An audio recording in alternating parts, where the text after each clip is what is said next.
Praise lord. ప్రతిరోజు ఒక అధ్యాయం వింటూ బైబిల్ పూర్తి చేయండి. దేవుని ఆత్మలో బలపడండి.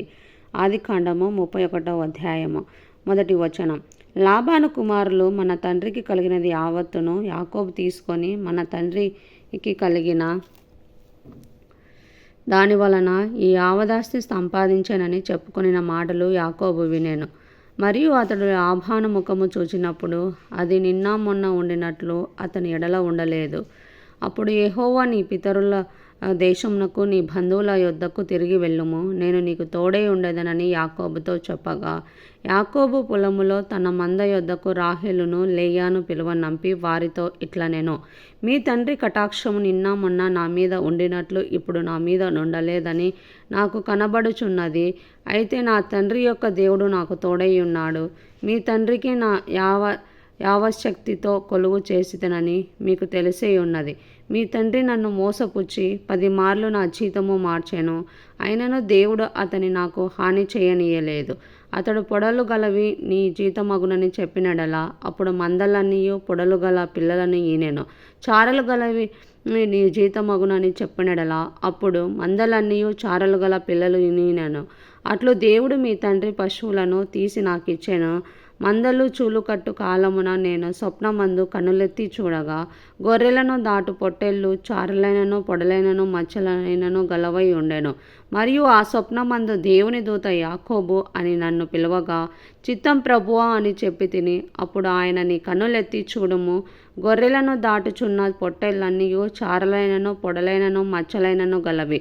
ఏలైనగా లాబాను నీకు చేయుచున్నది యావత్తును చూచి తిని, నీవెక్కడ స్తంభము మీద నూనె పోసితివో, ఎక్కడ నాకు మొక్కుబడి చేసితివో ఆ బేతేలు దేవుడను నేనే.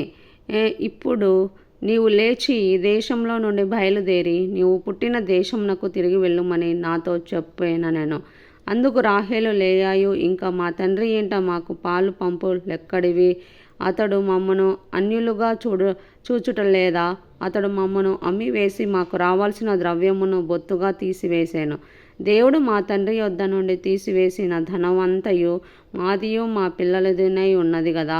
కాబట్టి దేవుడు నీతో చెప్పినట్టెల్లా చేయమని అతనికి ఉత్తరమియ్యగా, యాకోబు లేచి తన కుమారులను తన భార్యలను ఒంటెల మీద నెక్కించి కానాను దేశమునకు తన తండ్రి అయిన ఇస్సాకు నొద్దకును వెళ్ళుటకు తన పశువులన్నిటినీ తాను సంపాదించిన సంపద యావత్తును పద్దనారాములో తాను సంపాదించిన ఆస్తి యావత్తును తీసుకొని పోయెను. లాబాను తన గొర్రెల బొచ్చు కత్తిరించుటకు వెళ్ళుచుండగా రాహేలు తన తండ్రి ఇంటనున్న గృహదేవతలను దొంగిలెను. యాకోబు తాను పారిపోవచ్చున్నానని సిరియావాడైన లాబాను నాకు తెలియజేయక పోవుట వలన అతని మోసపుచ్చిన వాడయ్యాను. అతడు తనకు కలిగినదంతయో తీసుకొని పారిపోయాను. అతడు లేచి నది దాటి గిలాదను కొండదట్టు అభిముఖుడై వెళ్ళాను. యాకోబు పారిపోయానని 3వ దినమున లాబానునకు తెలుపబడెను. అతడు తన బంధువులను వెంటబెట్టుకొని 7 దినముల ప్రయాణమంత దూరము అతని తరుముకొని పోయి గిలాదు కొండ మీద అతన్ని కలుసుకొనెను. ఆ రాత్రి స్వప్నమందు దేవుడు సిరియా వాడైన లాబాను నొద్దకు వచ్చి, నీవు యాకోబుతో మంచి గాని చెడ్డ కాని పలకకుము, జాగ్రత్త సుమి అని అతనితో చెప్పాను. లాబాను యాకోబును కలుసుకొనెను. యాకోబు తన గుడారము ఆ కొండ మీద వేసుకొని ఉండెను. లాబానును తన బంధువులతో గిలాదు కొండ మీద గుడారము వేసి కొనెను. అప్పుడు లాబాను యాకోబుతో, నీవేమి చేసితివి? నన్ను మోసపుచ్చి కత్తితో చెరపట్టబడిన వారిని వలె నా కుమార్తెలను కొనిపోవనేలా? నీవు నాకు చెప్పక రహస్యముగా పారిపోయి నన్ను మోసపుచ్చితివేలా? సంభ్రమముతోనూ పాటలతోనూ మధ్యలతోనూ సితారాతోనూ నిన్ను సాగనంపుదునే. అయితే నీవు నా కుమారులను నా కుమార్తెలను నన్ను ముద్దు పెట్టుకొననీయక పిచ్చి పట్టి ఇట్లు చేసితివి. మీకు హాని చేయుటకు నా చేత నవ్వును. అయితే పోయిన రాత్రి మీ తండ్రి యొక్క దేవుడు, నువ్వు యాకోబుతో మంచి కానీ చెడ్డ కానీ పలుకకుము, జాగ్రత్త సుమి అని నాతో చెప్పాను. నీ తండ్రి ఇంటి మీద బహు వాంఛగలవాడై వెళ్ళగోరిన ఎడలా వెళ్ళుము. నా దేవతల నేల దొంగిలితివనగా, యాకోబు, నీవు బలవంతముగా నా యొద్ద నుండి నీ కుమార్తెలను తీసుకొందువేమో అనుకొని భయపడితిని. ఎవరి యొద్ద నీ దేవతలు కనబడునో వారు బ్రతకకూడదు. నీవు నా యొద్దనున్న వాటిని మన బంధువుల ఎదుట వెదికి నీ దానిని తీసుకొనుమని లాబానుతో చెప్పెను. రాహేలు వాటిని దొంగిలనని యాకోబుకు తెలియదు. లాబాను యాకోబు గుడారంలోనికి, లేయా గుడారములోనికి, ఇద్దరి దాసీల గుడారంలోనికి వెళ్ళాను, కానీ అతనికేమీ దొరకలేదు.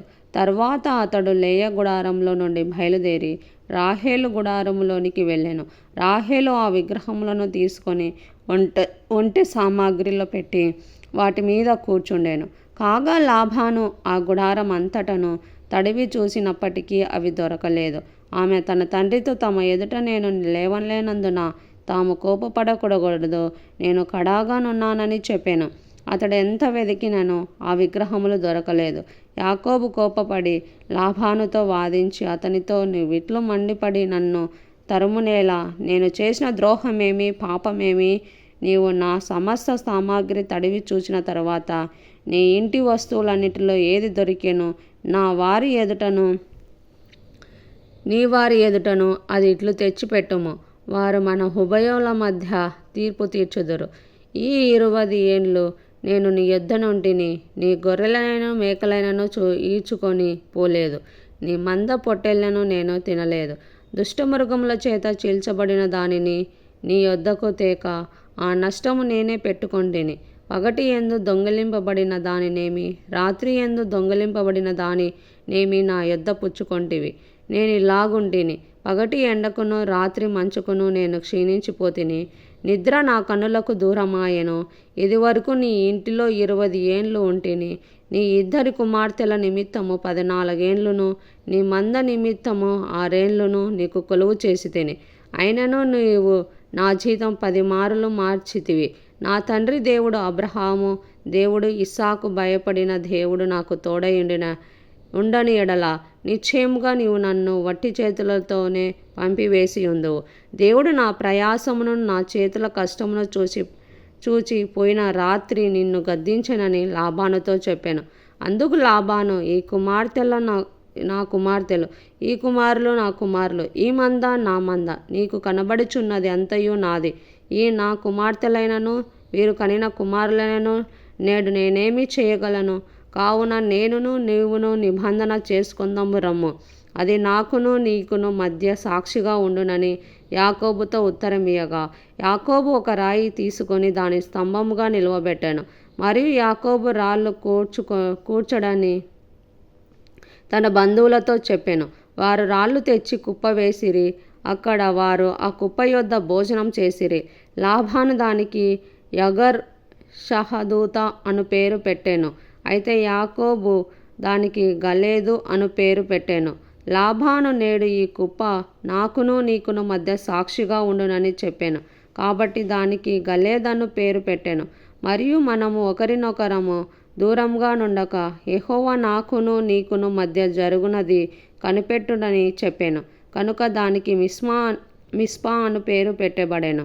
అంతటా లాబాను, నీవు నా కుమార్తెలను బాధ పెట్టినను, నా కుమార్తెలను గాక ఇతర స్త్రీలను పెళ్లి కొనినను చూడుము, మన యొద్ద ఎవరునూ లేరు కదా, నాకును నీకును దేవుడే సాక్షి అని చెప్పాను. మరియు లాబాను, నాకును నీకును మధ్య నేను నిలిపిన ఈ స్తంభమును చూడుము, ఈ కుప్ప చూడుము. హాని చేయవలెనని నేను ఈ కుప్ప దాటి నీ యొద్దకు రాకను, నీవు ఈ కుప్పను ఈ స్తంభమును దాటి నా యొద్దకు రాకను ఉండుటకు ఈ కుప్ప సాక్షి, ఈ స్తంభము సాక్షి.